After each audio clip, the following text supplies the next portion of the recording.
Hey folks and friends, welcome home. I'm Madison Canary, your sour beer queer, here to review a delicious Gose style. Now, if you were with me for my review before this is kind of the first strain of sour beer that I am really taking an interest in learning more about and understanding and in really appreciating. And so some of what I reviewed last video, won't go into the whole thing, but some of what I reviewed last video with the Goses Are Red is that this is a German style of beer. It's not pronounced Gose, which is how I'd always pronounce it. It's Gose. It's from Germany, specifically from Goslar, and is naturally made, used to be naturally made with salt and coriander, which creates a very salty and lemony flavor. Now, obviously, it is made by breweries all over the world, and the salt is usually added at different points of brewing, sometimes in the water, sometimes during fermentation, and then we've gone from just adding lemon to adding all kinds of different fruits. And so that's what we really see here in today's beer. So this one was a complete impulse buy. When I went to High Times, I was just going to pick up the Goses Are Red to see if I wanted a keg of it or not, and then I looked to my right and more delicious sour beer. And not only was it more delicious sour beer, but it's called TwoQuila, and it is barrel-aged lime Gose with ale brewed with lime and agave. Now, if you know me, you know there are two things that I love in this world: sour beer and tequila. That sounds awful. I also love my boyfriend. I also love my stepdaughter. I also love my cats. I also love my family. You get the idea. But when it comes to delicious adult beverages, sour beer and tequila are my jam. So, to take a sour beer and put some tequila in there, and then now that I understand about the style, about the Gose style, that it naturally is lemony and salty, and so of course to make it lime and salty and then blend that with tequila is just this perfect combination of tradition and also just kind of spicing it up and making it its own. So this comes to us from Area 2 Experimental Brewing. I did a little bit of searching on them, and Area 2 is actually an offshoot or kind of like a small project from Two Roads Brewing, and they are based in Stratford, Connecticut. The more that I get into sour beer, the more I'm realizing I need to hit the East Coast pretty damn hard. The East Coast seems like it really has the sour beer situation on lock. Now, with that being said, I am also leaving for Portland on Wednesday to visit my brother, Portland, Oregon, and they also have some pretty legit sour beer situations up there. So you better believe that I'm going to be bringing you some Portland, Oregon, Tillamook, Oregon sour beers. Stay tuned. But back to Two Roads. So Two Roads is the original brewing company, and then they made Area 2 Experimental Brewing. And so just on their website, I just really loved this quote. And this comes from the master brewer and co-founder, Phil Markowski. And he says, Area 2 will be a brewery of boundless experimentation, meaning that we will continue to innovate, redefine, and stretch the definition of beer.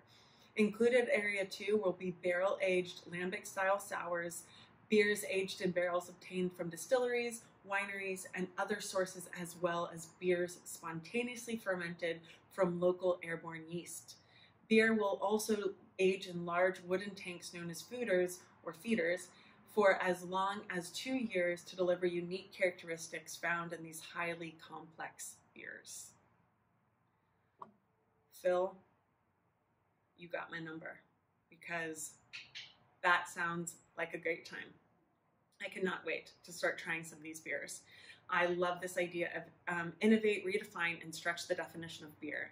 You know, getting into sour beer right now so much reminds me of being a vegetarian. So I was vegetarian for 21 years.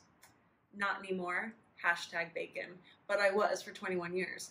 And when I was vegetarian, it was impossible to be a vegetarian. It was like, you could not find meat substitutes. Restaurants looked at you all weird. Gluten-free wasn't a thing. Non-dairy cheese wasn't a thing. Now it is freaking everywhere. It is like you walk into any restaurant, any grocery store, anything. They have a vegan, they have a vegetarian, they have a gluten-free section, which I just love. And that change in our kind of like societal norms also creates all these really cool innovations that feed and back and forth from vegetarian and vegan food to kind of more mainstream food and vice versa. So seeing that also reminds me a lot of being into sour beer. So I've been into sour beer for about 5 or 6 years now. And it used to be that you really had to special order, usually like from across the state or from across the country, or you had to get sour beer that was brewed from a friend or something like really local and special. So sour beer used to be something that most people didn't even understand or had heard about. Now, fast forward a couple of years, and all of these breweries are doing their own kind of little projects. So the brewery does Brewery True, and looks like Two Roads is doing Area 2. And I just love that these breweries are expanding this this type of beer. And I also feel like I see that then cross and form the regular beers or the other variations of beers that they make.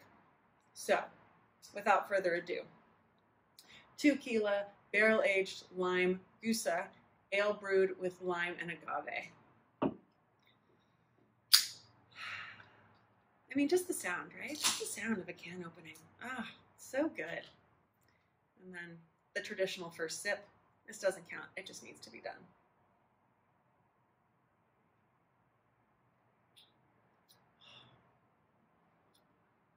It's just the cold sip of the cold beer from the cold can. Next level enjoyment. Okay. So traditionally in this style of beer, we're going to have a fuzzy yellow color. I think that comes from the malt. And then usually it is really heavily carbonated and therefore creates a long and tall head that usually lasts for a little while. I'm not getting that here, but I am seeing lots of really solid carbonation. Lots of really pretty bubbles. Now let's get some proper nose on it. Lots of lime.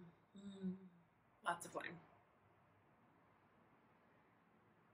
It basically smells like a lime LaCroix. I don't know if you guys are into LaCroix. Kind of addicted. It smells like a lime LaCroix. It smells delicious. I can't wait.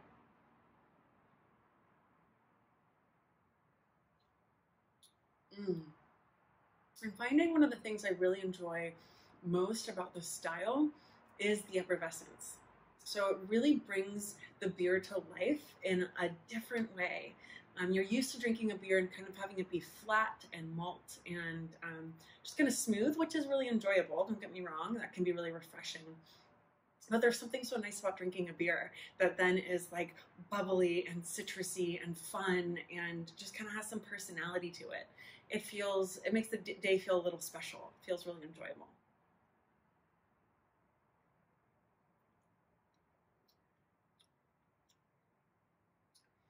Okay, so I can definitely taste that this is lime instead of lemon. And I'm kind of comparing this to Gose's Are Red from yesterday. Now, Gose's Are Red has a Syrah grape, and so it's already going to be not as traditional.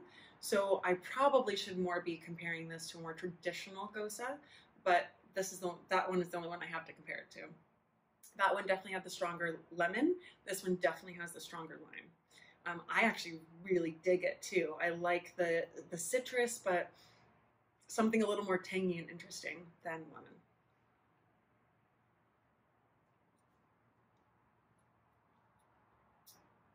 Oh, I mean, I'm just ready to like sit back and enjoy. You know what I mean? I'm just like, yes, here we are. I really, really love this. The agave, I'm not getting too much of a flavor from. I can see how it's probably keeping it sweet, definitely. The lime, I'm definitely getting really strong. And I am getting just the right amount of sour. I feel like the lime complements the sour really well. You kind of expect the sour, it hits you, and then it does dissipate a little bit, but stays like pleasingly on your palate even after you finish it. As far as the friendliness factor goes, I would actually put this higher up on the friendliness factor. So I would be at like a 6 or a 7. So my friendliness scale basically says if someone comes to you and says, I don't like sour beer, if you hand it to them and they sip it, will they be a convert? Will they drink it? Will they enjoy it? Will they appreciate it? And this, I would say yes. I would say yes because to me this is still fruity. It has a little bit of sour. It's not overwhelming. And then there's just something about the level of carbonation to syrup that they got that really just makes it an easy drink, a fun drink. It makes you want to go back and keep drinking more. Now, someone might not finish it, but I think they would appreciate it. So I would say yes, this is a pretty friendly drinker as far as the style, the Gose style, and sour beers go. So this is TwoQuila Barrel-Aged Lime Gose from Area 2 in Stratford, Connecticut. I am really enjoying this. We'll definitely be finishing it and really recommend it. So thanks so much for tuning in, you guys. Be sure to subscribe. I release new videos every Tuesday and Friday, always around sour beer reviews. And you can also follow me on Instagram where I'm the Sour Beer Queer. Please let me know if you have requests, if you have ideas, if you have feedback. I love to hear from you. So have a great day and we'll see you next time.